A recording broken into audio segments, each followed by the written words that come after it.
Bueno, y hay varias cosas, me parece una interesante para que la discutamos entre todos, ¿no? Porque en realidad de eso se trata.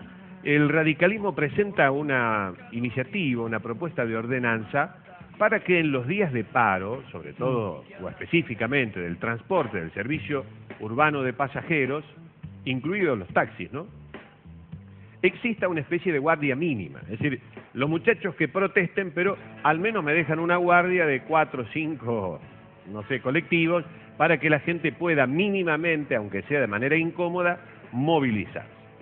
Digamos que la iniciativa no está mal en la esencia, en el hecho de, bueno, también garantizar las libertades del otro. Es decir, la libertad de protesta por un lado, la libertad que le otorga la Constitución de manifestar, y por otro lado la libertad que también constitucionalmente tienen los ciudadanos de poder movilizarse libremente. Y como el servicio de transporte urbano de pasajeros está dentro de la órbita del Estado, es uno de los servicios que el Estado debe garantizar. Entonces, digamos, como enunciado está bueno, está bárbaro, creo que todos lo apoyamos. El problema es cuando lo vamos a llevar a la práctica. Servicio público esencial. Esencial.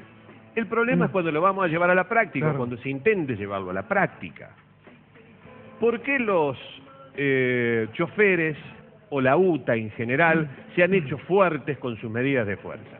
Porque su impacto es tan grande que dejan a toda la ciudad paralizada. Y ese es el efecto que se quiere lograr con una medida de fuerza. Si la medida de fuerza no logra ese impacto, va a dejar de ser para los trabajadores de la UTA una herramienta importante de presión. Se lo obliga a la otra parte a negociar. Exactamente. De forma inmediata y urgente. Por lo tanto, ya ahí hay un escollo que lleva a que los sindicalistas pongan el grito en el cielo, como lo han puesto, y que han amagado con hacer presentaciones judiciales para tratar de eliminar o por lo menos de dejar sin efecto, neutralizar esta medida. Cosa que casi con seguridad van a lograr, porque al menos todos los abogados laboralistas y constitucionalistas consultados han dicho que esa medida presentada ante un tribunal va a caminar positivamente porque hay un derecho constitucional a la huelga. La cosa que a mí me parece que hubiese sido más simpática, por lo menos más viable, es que la iniciativa hubiese ocurrido, hubiese venido a la inversa de los trabajadores, en un acto solidario, que es lo que le reclamábamos en las medidas anteriores. Recordamos ese paro de 2 días que tuvo a la ciudad muy mal. Hubiese sido muy bueno, hubiesen tenido un gesto fantástico, si esta iniciativa, que va a ser presentada por concejales, hubiese sido presentada como un acto solidario por los trabajadores. Es decir, nosotros mantenemos el impacto de nuestra medida, pero nosotros también nos hacemos cargo de solidarizarnos con nuestros vecinos, para que el vecino entienda, estarán habrá menos frecuencias, pero podrán utilizar a lo mejor los choferes para difundir su protesta arriba entre los pasajeros, contarle, manifestarse de otra manera. Bueno, eso no ha ocurrido hasta ahora. Ojalá que pueda ocurrir, que se aviven los choferes y que le retruquen a los concejales, que tienen menos calle que, bueno, no sé, que yo, por ejemplo, que los aviven, y que se aviven, mejor dicho, y que les retruquen con una medida en ese sentido, que va a favorecer a la gente, y si lo hacen bien de manera inteligente, los va a favorecer a ellos y no le va a restar el impacto que tanto buscan con una medida de fuerza. Me parece que se va a aprobar porque el radicalismo tiene mayoría en el Consejo Deliberante. Pero después, cuando se lo quiera llevar a la práctica, me parece, me da la sensación que no lo van a poder ejecutar. Que no lo van a poder ejecutar porque no va a haber ningún organismo que regule. ¿Quién va a salir a ejercer el poder de policía? ¿Quién? ¿Qué va a pasar cuando, por ejemplo, los choferes que estén en medida de fuerza impiden la circulación de los colectivos? Nadie. Es decir, la justicia provincial no va a poder, es una ordenanza, lo que se va a promulgar es una ordenanza que tiene validez en el ámbito municipal de la capital, nada más. Y de dudosa aplicación, porque ¿quién va a ser de policía? ¿Los zorros grises? ¿Quién va a ser de policía? Claro. Van a solicitar al gobierno de la provincia de Córdoba que les mande policía para que cada ómnibus salga con un patrullero. Me parece que es una medida con muy buenas intenciones, pero con poca calle.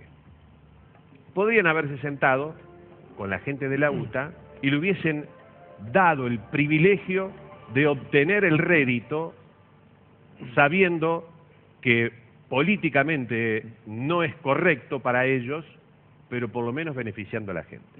Pero pensar eso es una utopía en este país donde solo los políticos piensan en ellos y en su rédito político. Otorgarle el rédito político a otro para que se beneficie la gente, eso sería imposible. Pero sería lo que deberíamos hacer, despojarse de esa egocéntrica manera de manejar las cosas públicas. Primero yo y después si me sobra le doy a la gente, que en realidad es mi contribuyente. Pero bueno, así están planteadas las cosas en una ordenanza que parece simpática, pero que va a ser de muy dudosa aplicación. No sé cómo lo ven ustedes. Sí, yo coincido plenamente, va a ser de muy difícil aplicación, pero muy difícil. Porque aparte hemos escuchado a los muchachos de la UTA decir que eso vulnera la conquista gremial y el derecho, legítimo derecho a huelga que tienen los trabajadores.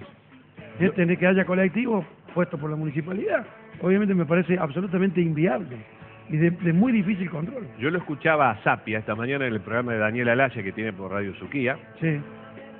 Y hablaba el ex ministro de Trabajo de Córdoba y de la Nación. Y de la Nación también. Y de la Nación. Claro. Sí, un hombre que no podemos, un especialista en derecho laboral.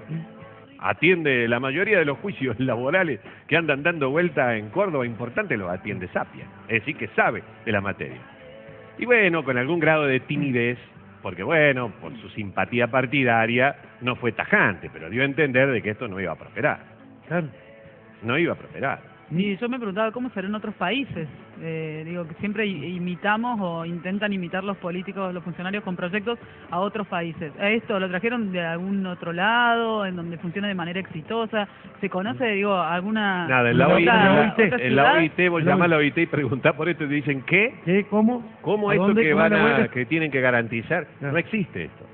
No existe. Pero está bueno lo que vos decías recién, porque se puede hacer en forma consensuada. Por ejemplo, primero, avisarle a la gente de los paros sorpresivos, esos que dejan, como en esos 3 días que vivimos este año, que dejan a 600.000 personas paradas a las 4 o 5 de la mañana. Es decir, bueno, consensuadamente va a haber mucho menos colectivos, pero le avisamos que tomen los recaudos, saldrán algunos en el arranque del día, para que la gente no se quede sin poder llegar a laburar, y después hacer la medida de fuerza que la gente entienda que están de paro, que están reclamando. Si hubiese sido sindicalista de la UTA, voy yo a primerear cuando me entero de esto, primereo y le digo, señores, nosotros nos hacemos cargo de garantizarle a la gente en el día de protesta un servicio mínimo. Un colectivo cada 3 horas, por ejemplo. Sí, o cada 2 horas. O cada 2 horas. Y mientras se realiza la circulación de ese servicio de emergencia, yo como sindicalista utilizo eso para propagandizar, para difundir